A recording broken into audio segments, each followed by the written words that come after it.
Here's a simple and delicious homemade chicken curry recipe using ingredients easily available. Poultry leg homemade chicken curry. Clock face 3 o'clock prep time, 15 mins. Cooking cook time 30 mins. Fork and knife with plate serves 4.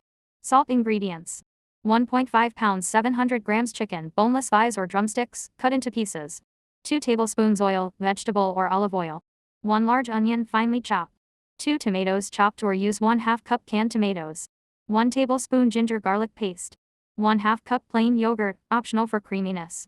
1 teaspoon turmeric powder. 1.5 teaspoons cumin powder.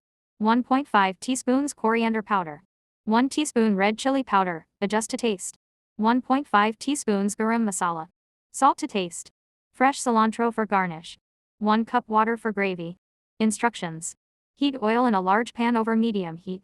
Add chopped onions and sauté until golden brown about 5 to 7 minutes.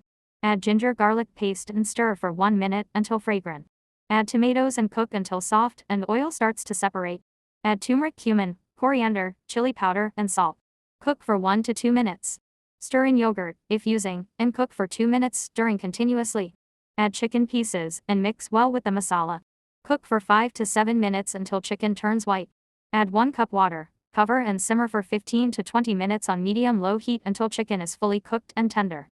Sprinkle garam masala, stir, and cook uncovered for 2 to 3 more minutes to thicken the gravy. Garnish with fresh cilantro.